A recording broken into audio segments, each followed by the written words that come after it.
గగన్ కృష్ణప్రసాద్ ఆఫీస్కి వచ్చి కృష్ణప్రసాద్తో గొడవ పడుతూ అసలు నువ్వు మంచి తండ్రివి కావు, భర్తవి కాదు, అసలు నా దృష్టిలో నువ్వు మనిషివే కాదు, ఎంత మా ఇంటికి రావద్దన్నా కూడా మళ్ళీ మళ్ళీ వస్తూ మా ఇంటి పరువుని, మా అమ్మ మనశ్శాంతిని దూరం చేయాలని చూస్తే మాత్రం నేను చూస్తూ ఊరుకోను అని చెప్పి గగన్ కృష్ణప్రసాద్కి వార్నింగ్ ఇస్తూ ఉంటాడు. దాంతో కృష్ణప్రసాద్, వస్తాన్రా, మీ అమ్మ మెడలో నేను కట్టిన తాళే నా హక్కు, అది తన మెడలో ఉండగా నన్ను ఎవరు కూడా మీ ఇంటికి రాకుండా ఆపలేరు అని చెప్పి కృష్ణప్రసాద్ అంటూ ఉంటాడు.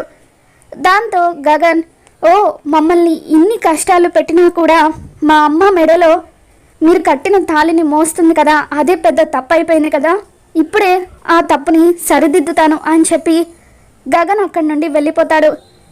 తర్వాత కృష్ణప్రసాద్ ఫోటోకి దండ వేసి అతనికి పిండం పెడుతూ ఉంటాడు. ఇక అప్పుడే అక్కడికి చెర్రీ వస్తాడు. గగన్ అలా కృష్ణప్రసాద్ ఫోటోకి దండ వేసి పిండం పెట్టడం చూసి షాక్ అవుతూ, అన్నయ్య ఇదేంటన్నయ్య, బతికున్న నాన్న ఫోటోకి దండ వేసి పిండం పెడుతున్నామని చెప్పి అంటూ ఉంటే, బతికున్నది మా నాన్న కాదు, మీ నాన్న, మా నాన్న చనిపోయాడు అని చెప్పి గగన్ అంటూ ఉంటాడు. మరి ఈ వీడియో మీకు నచ్చినట్లయితే తప్పకుండా లైక్ చేయండి.